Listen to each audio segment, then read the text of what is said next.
are we up to today?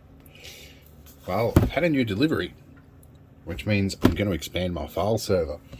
So I have an 8 terabyte drive here, which I'm going to pull to bits straight out of the box. One of the reasons for that is that these things do overheat a little bit, and you may or may not have seen, and if I can get round to it, I'll try and put a link in the description to the previous video where I converted my Raspberry Pi file server into a rack cabinet from an old DVR. But it means I've got a lot of rack mount drives in there, and I want the drive out of this. But I want to keep the USB intact, or the USB module, because I'm running USB 3 through a hub off a Raspberry Pi, because I can get more ports than the SATA adapters that work on it. I do lose the ability to have smart access, but or smart status on the drives, but you know, I can live with that. Also, while I'm there, I'm going to try and get myself a what's the word am I thinking? I think I've got a DHT sensor in temperature, humidity and barometric pressure sensor in an old Raspberry Pi project, and I'm going to try and resurrect that, because at the moment I'm having it turn fans on and off based purely on, and I shouldn't have dropped that, based purely on CPU temp, and I want an external temperature sensor, which I would have done using smart status, but as I don't have access to that, I'm going to have to use something else. So a DHT sensor should do it. Alright, cool. Chuck all these guys back in. Alright, let's open this up. Oh, I've got some audio anomalies happening somewhere. I've got a loose audio lead. We won't need any of that. Give me a minute to find that audio problem that I can hear. Alright. Now, I found my problem. I'd recently moved my computer case and I'd interrupted the audio connection on that. Now, I'm reasonably adept at getting these things open, having done so many of them and done data recovery on a lot of the things as well. But I always seem to forget where the latches are on the side of these things. Now, when I did my server upgrade, I did get a comment on that video that somebody's like, you know, these basically telling me that these are standard SATA drives with an adapter in them. Well, I'm aware of that, and that's why I want them. But the question was particularly around a Western Digital one that I didn't dismantle, because I said, oh, that's a funny drive inside. I know that it's a standard SATA drive, but the problem was that the USB adapter on it is a right angle thing that's built onto the port. So when you take them out of the case, you can't then put it into a standard hard drive rack, because the adapter gets in the way. I could have gone and bought another one, but it was just easy to leave it in the case, and the plastic made for a nice little platform to stick down the Raspberry Pi and everything. It's all good. What you don't want was, when you're doing this, is that drive to fall out, and I should have probably put the camera on the other side so you got a better view of this. But basically, I'm taking this little spudger tool that Tinkerman Mick gave me. I'm working around the edge here till I feel a clip, then giving it a quick little twist. There's another clip there, and I just work along till I feel them, and you keep going all the way around until the lid falls off. And if you're doing this and you want to put it back together, keep in mind you've got to be a little gentle, because you generally have to break the first one or two on here to break that seal, otherwise they'll snap back down from the tension of the lid. But that will go back together fairly imperceptibly if it's just like a data recovery job or a repair job. The other thing is you want to pull this bit out a little bit, and so if you pull this little section here out whilst you lever it up, that will break, that will get this little bit out of the slot there. I'm losing track of my language for a minute. And that means then everything's free to just lift up, in theory. And there's our drive with our anti-vibration feet on there that we can pull out, and 4 Phillips screws. So let's get those screws out and we'll be back.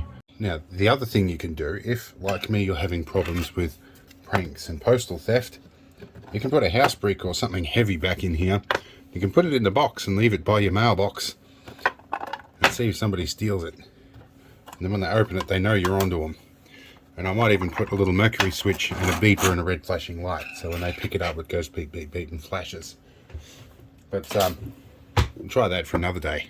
Anyway, let's get this server out of the where it's supposed to be.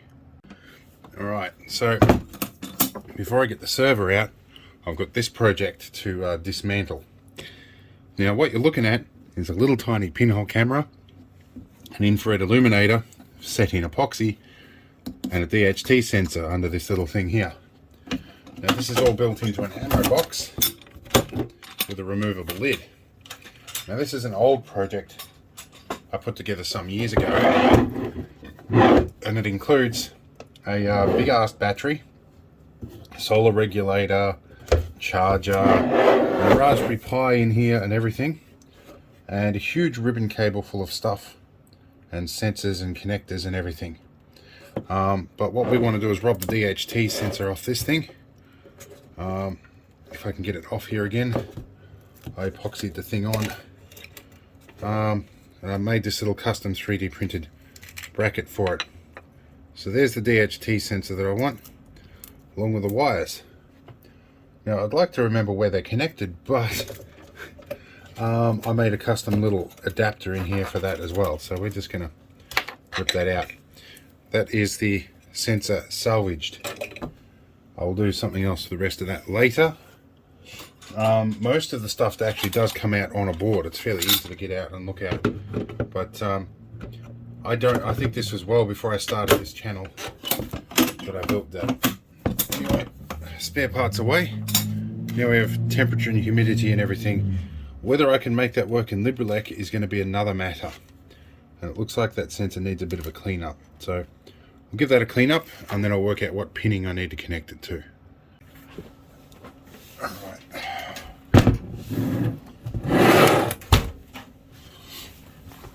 Welcome to my server,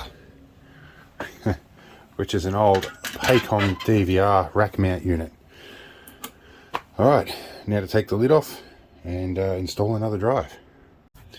Alright, so welcome to the rat's nest that is the server. I'll just give you a quick look around. Drive bays are over this way here. There's 4 of them. Western Digital I was talking about before is hiding underneath all this. Raspberry Pi, relay for the fans, USB hub, pretty much it. I've got to make another power adapter, which I'll piggyback off probably this guy or something. Now I've got to fit this DHT in. Let's have a look here. So our ground, we want V in for a start. There's a bit of a twisty bit going on there. Be careful of that. So it looks like our volt's in a purple. So purple I've got on a double pin. Right, that's going to be interesting. I might have to rewire this because I can't connect with everything else I need to connect to. I can't fit that in there. I'll rewire that in a minute. In the meantime, I'm going to pull a drive bay out over on this side and I'll mount that drive in. And from there, I'll find a power supply and I'll hook the other hub in and everything. We'll do all that first, then we'll worry about the temperature sensor. Alright, we have a drive rack removed. I'm going to whack this guy up the top here. Give him a bit of an air gap. There's something getting in the way slightly here. I think that is something to do with that board that's under there. Really? That board is just long enough that is going to collide and get in the way of them screws. Could be that I just leave a couple of screws out. Well, I reckon we'll make this work. Yeah, I can see here it's that ground screw there that is just misaligning it slightly.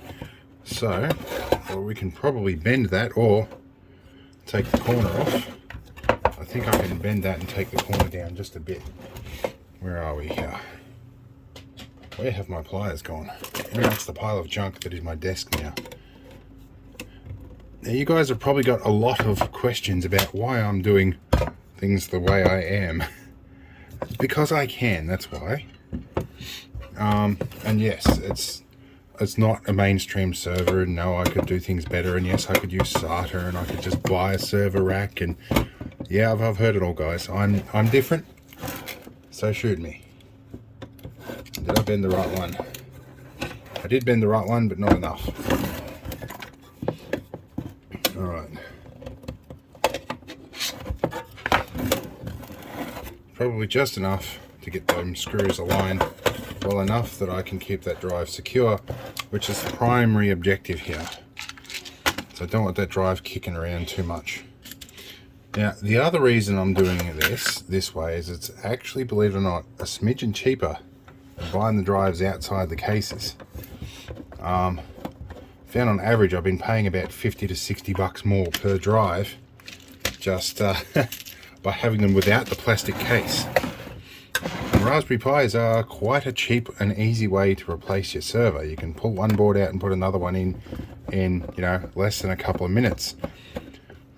I can reformat and I can take an entire disk image of an SD card and just rewrite a spare SD card. So if I have a failure in the night, I reach in and swap the SD card out. Because these things always happen when I'm least capable of dealing with it. So if I can sort of open a lid, swap a card, and I'm done. Oh, there's a mystery screw fell out of that. That will have been the screw to hold the unit, the drive bay, to the bottom of the rack, which is going to be a problem because I can't quite get the screwdriver in to do the screw up again, but we'll find a way. All right. There's our new 8 terabyte drive in there. I think the other one is at the bottom too. This one, what side is of that? Oh no, this is the 5 terabyte under here. So anyway, that's my backup of my backups in the 5 terabyte. There's a 4 in there which is almost full, and that contains every Aussie repair guy video ever. That's my main backup of that. But we're going to want a duplicate, and we want room for it to fill up. And I don't know why there's a bit of black tape here, but that can come off. All right, let's get this back in the rack. All right, back to the Frankenstein creation, or Frankenstein's monster, whatever you want to call this. That lead has to tuck in there because that's how I'm dealing with the excess. That cable loom comes up and over the top. This guy sits down there, hooks onto the pegs, and drops down in place. And those guys tuck back down there. Now I need to find a way to get a screw in the bottom. But before I shall leave the leads out, that one's probably the easiest one to get to. Where's that screw going? This is probably magnetic enough. We can get you in there at a funny angle. Oh, and I'm not properly aligned, which is a bit of a pain in the rear. Alright, this could take a few minutes to get in, or it could happen really quickly like I think it might have just happened. No, because I have to sort of angle around that drive adapter, it's not easy to get to. Give me a few minutes, I'll get that screw in and we'll get on to the more important stuff. Alright, we got that screw in. Now I need to find the power connector and the USB 3 lead here. Can go in. Now, where is this one? That's power. Now, these Canon plugs for all these drives are 5.5mm outer, 2.5mm inner. All the CCTV stuff I've been doing use 2.1mm inner pins. So that was a source of frustration when I first did this. Alright, so now we need to get this other USB hub in. This one can mount somewhere a little differently this time because it's got a much longer lead. We have one USB 3 port left on this, which we can make use of. And then we'll make an adapter off one of these Molex plugs to run another lead into that, because I don't want to have to bother attaching another one to this big heavy bus that I made, because I didn't think I'd ever had another drive in here, or at least when I was making the power lead, I didn't. Anyway, let's find some mounting tape. I'm going to use this stuff. It's good for 30 kilograms to the square centimeter, and I'm just going to stick this down because, like, you know, I can. And yes, it's a Frankenstein creation for a server, but you guys are still watching the video, so you know, you got to be curious about something, I guess. Anyway, let me have a think about where I'm going to mount stuff, and we'll be back. Alright, the hub is mounted. I've used my extra port over here, and we have routed along and zip tied to the loom all out the side here to where our loom dumping ground is, and ignore the mess on the floor. This is the hub over here, so I've got room to use that port and room to hang the cables out here, and they don't interfere so much with this what's the word for it, this bracket that holds the drives. I lose my language a little bit these days, guys, so unscripted versus or combined with brain lesions. Alright, so now we need to pull the original USB lead out of the packet, hook up to this drive, and then find a way to power that. So let's do that. So in the power supply box here, I'm going to assume there's probably a lead in here. That's probably it. Okay. Get rid of you. Alright, now keeping the cables in here sort of managed is a bit of a challenge. You know what I might do? We'll swing our camera around a little bit here. We might make use of the end port first, I think. And then we'll go that way. And then we can route our cable down nice and neatly and out of the way. Or at least I'll find a way anyhow. And we'll plug into this one. Probably the right way up too. Alright, yep. So I think I'm going to unplug that end. And go back this way a bit. Yep, and I might follow the same route I did with the USB lead. And we'll tuck you under the network cable there. And I'll just get my clip leads out of the way because they're hanging down into the unit. I probably need to find a better way to arrange those. Anyway, that can route everything sort of around that way. And then I might be able to duck it underneath the micro HDMI lead there as well. And coax it out with a pair of pliers. There we go. Right. Get the cable through. I know it looks messy in here, but I am actually going pretty well with trying to keep track of all the cable management. I should have put the zip ties in last. Alright, yeah, that follows pretty well the same lead, so we can come back to there. Let's get that all tied down and we'll be back. Alright, so it worked out much more convenient just to come out the side here. And we followed a cable all the way around, all up and around into the drive here. Power's the next thing. I've got a few spare Molex plugs here. I'm just going to pretty well chop one of these guys off and solder a connector onto it. I'll find one. I can't use this one. I realize that's off the spare fan controller relay. One of the reasons I want the temperature sensor is at the moment when the CPU gets warm, it turns on this fan, but as well as the two front fans. I want to put a DHT sensor up in here so that when this block starts to get warm, it can turn those fans on, and sort of so I can manage the cooling a little bit better, because I don't really want random temperature fluctuations on the drive. I like to keep them nice and stable. So all right, let's I'll figure out the power and we'll be back once I've got a solution for that. All right, we've found an adapter off an old fan. I've got a DC plug and a spool of wire which is 20 gauge. So we're going to take a section of this, about that long should do the job, and I have screws rolling around everywhere. I need to level out my desk again. See, we probably should warm our iron up. Where's the switch for that? That will warm it up. First thing you always do when you're doing these connectors is put the shroud on first, and I'm going to give it a squeeze to make it a bit oval shaped, because 20 gauge is about as big a wire as you can squeeze in here. This is OFC, standing for oxygen free cable. So let's see, we're going to want to go positive to center, and we want the trace wire to the center. So I'll trim off just a little bit of that. Okay, 60-40 tin lead solder, and we want some fume extraction. Hopefully by now we've got a hot iron almost. Sorry about the noise on the extraction fan. I need to work out what's stuck in those blades. And that will happen in another video when I rejig my extraction system. So let's give this lead a tin. Give that a trim. Tin our center pin, which is this little tab here. And from the underneath as well. We're going to tin that, and I'll heat from the top, approach from the bottom, and that's on. Although I'm going to take that off because I want to put a little tiny piece of heat shrink on there. Let me find my heat shrink. Alright, so and our heat shrink, I'm using transparent stuff just because it makes life a little easier for you guys to see. There we go. Our heat shrink, oh, I didn't get that hot enough.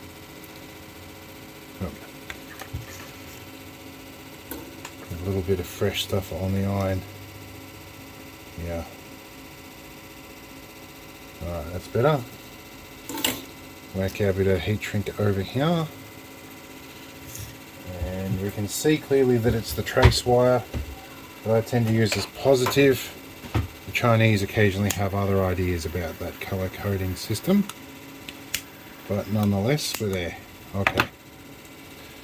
Now this allows us to check our sizing for our negative wire. Oh, and a little bit extra if you cock it up like I just did there. And this wiring, the insulation's a little warm at this point, so it's a bit stretchy. I've still got enough to get that in there alright. So let's tin this. Tin.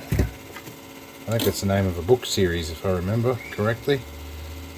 What was the name of the dog? Or was it? I don't know. There's our negative wire in there. Alright. And that means that wire is a tiny bit shorter than this one, which means if you pull on the cable it pulls by that bit instead of the center pin. Tends to make it a little bit better. You could screw these on, but I find with the plastic ones you can actually just force them on and they go in sometimes a little better. So there's our wire. Let's junction that onto here and we'll be back. Alright, now it's at this point we do something that experience tells me I shouldn't do, which is rely totally on my experience. We're going to check the power pack and make sure that it says it's a center positive. This little logo down the bottom here indicates that it's negative outer, positive center. Okay, because if we get that one little fact wrong, we could actually end up frying things. And been there, done that, learnt my lesson. So now what we're going to do here, in fact that one doesn't have a great beeper. Let's connect to my desktop probes here. In fact, let's use those probes. We have over the back here, we have my desk console up here, which we're going to connect to the continuity output, enable 12 volts, and that gives us a beeper. What we're going to do here, now we're going to angle our camera back down. We're going to take our center pin on that, and we're going to check to make sure that it correlates to that pin, and that the negative should correlate to one of the black ones. And it does indeed, and that they're not short together. Okay, that's our adapter done. Okay, so back in the rat's nest, we're going to find ourselves a Molex connector somewhere hiding in the dumping ground for cables. That one should do, and we'll connect onto this one. Alright, some of these adapters you find have only got 2 pins in them, and they're actually really hard to connect. So this guy, I guess, can just run straight over there, and we'll zip tie that down. Here's a zip tie. You know what, actually, I don't want to zip tie it to the top of them brackets, but you know what, we can zip tie it to the existing power. Might do that. Give ourselves a little bit of room to disconnect it if we need to. That gets it out of the way a bit. We'll sort out cable management a bit more later. Alright, so that's the drive-in. Now I've got to rewire that DHT sensor. We'll be back. Alright, so the DHT sensor, I stuck a pin header on it so I can mess with it. And I stuck a 3mm screw here so I can mount it on something. That should give us a rough idea of where it needs to be. Now, our black wire is our ground wire. We need to connect that to something. So, 1, 2, 3, 4, 5. So, what are we?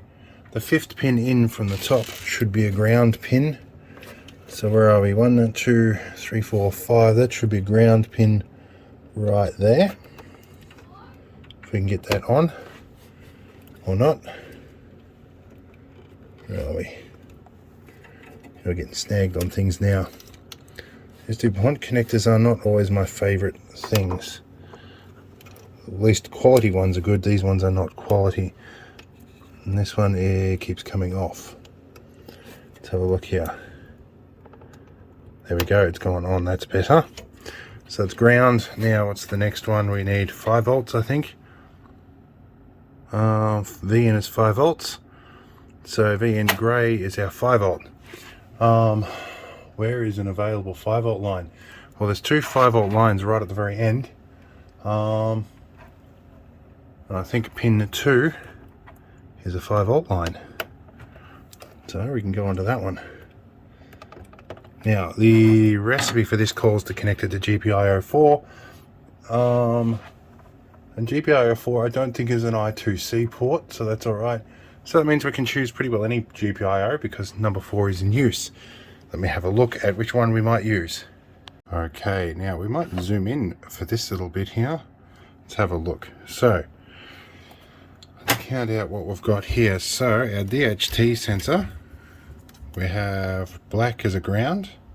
And so black goes to the ground immediately adjacent to Broadcom pin GPIO 18, which is, so pin 14 is a ground, pin 12 is GPIO 18, and our volts comes off the second 5 volt power pin, which is pin 4. Right, so that should light up when the Raspberry Pi lights up, and that will pull, how much? 4.3 milliamps, so not much. Alright, and then we can mount that guy over here somewhere. Probably with some double-sided tape. I might put a shorter screw in there. Yeah, anyway, that can mount over in here somewhere and can keep track of those drives and their temperature. And I'll do the programming later. So I'm going to put the lid on and get it working, and then we'll see what we've cocked up as far as the pins. Alright, it's time for smoke test time. And you'll note that I've crudely written down the pins that I've used on the Pi because these things are easy to bump out.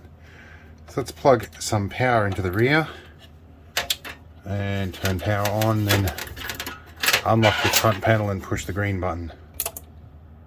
Let's see if things fail. Well, we have power on that.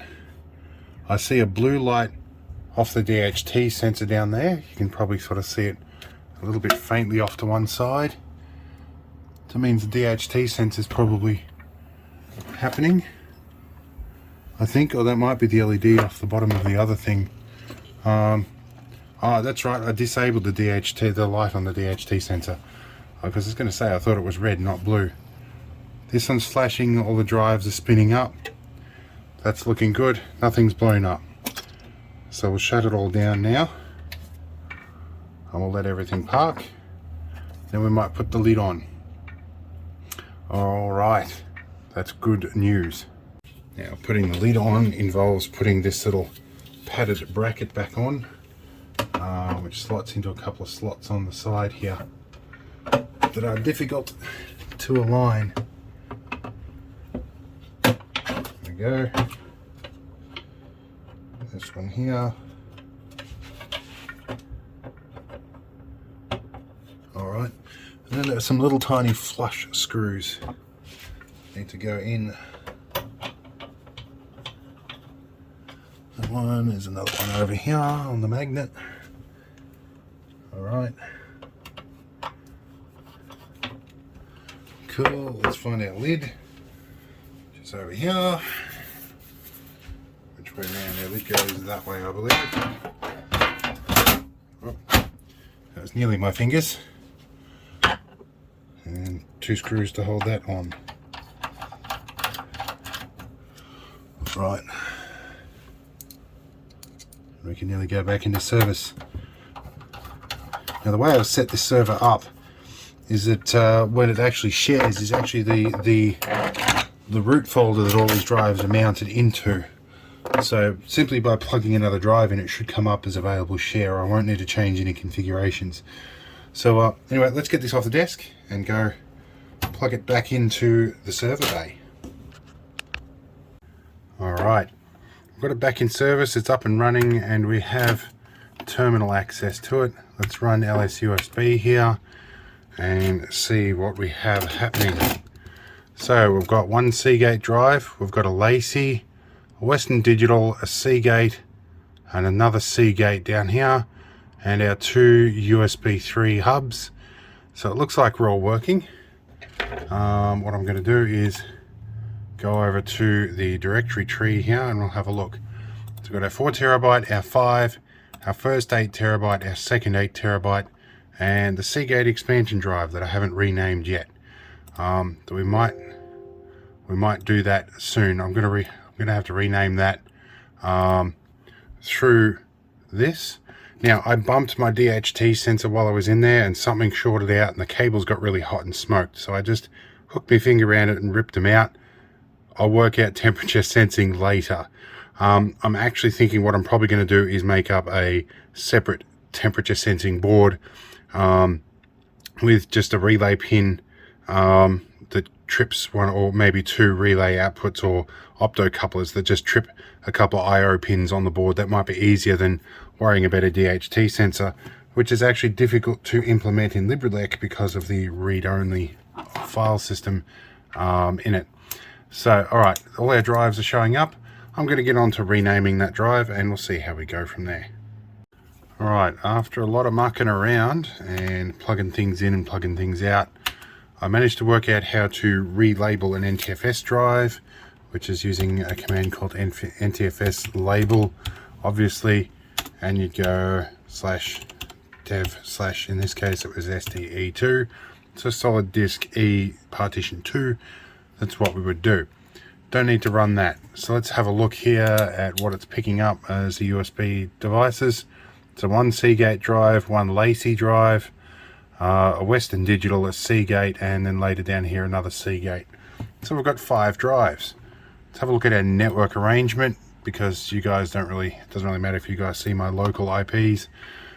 So this is for, that one is the Raspberry Pi. It changes every time it resets. It's a dynamic IP. So we have a third 8 terabyte drive, a second 8 terabyte drive, and a first one, and a 5 terabyte and a 4 terabyte, all on there. So we've got a bit of space. Let's have a look at our 4 terabyte drive where I store Aussie Repair Guy stuff. So I've got about 470 gig free in that. My 5, I've got, let's have a look here, 1.3 terabytes free. The 8 terabyte, which is mostly where the TV series are, I've got 2.6 terabyte free. Second one, which is pretty much just backups, which is 3.3 terabytes free. And this one should be pretty well empty, it's brand new. 7.27 terabyte. Alright, so we've got a fair bit of space there now. That's not too bad. Now, the other thing too, if you're ever in LibreLec, let's go to a slightly higher zoom. You can run block ID if you're trying to find out exactly where your hardware is and where it's mounted. So it'll tell you, so dev SDD2, so solid disk D partition 2, and that's just what it's labeled, and its UUID, what it's mounted as, a partition type, and all the rest. So very handy to try and find your stuff. This is in LibreLec, so there's only so many limited commands on here, but still easy enough to do. Anyway, by the sound of them clattering plates, I think it's probably lunchtime, so I'm going to call this video quits. I'm going to zoom out a bit, do the 2 thumbs, and I'm going to say, hey, give us a thumbs up. And if you like this stuff, subscribe. If you like ridiculing my gaps in knowledge, which become readily apparent whenever I'm doing stuff like this, by all means, make a comment. Let me know. I learn every time you guys correct me on stuff. There's always learning to be done, and to be honest, I've forgotten so much more about this stuff than I know. I generally tend to learn what I need to in the process of doing this stuff. And then I tend to forget it a couple of weeks later, and then I have to relearn it all over again. A bit like that DHT thing that burnt out. It's not the first time I've actually cooked a little bit of wiring. I think maybe I got the polarity backwards, or maybe it might be where I've stuck it to the case. I've grounded out something through the pins in the back. Don't know, figure it out later. At the moment, CPU temps being a relatively good enough metric to keep things cool. Alright, so we'll work on the temperature stuff later on. Anyway, see you later. Have fun. I don't know, we'll come up with a new video soon when it stops pouring rain, maybe the ambulance.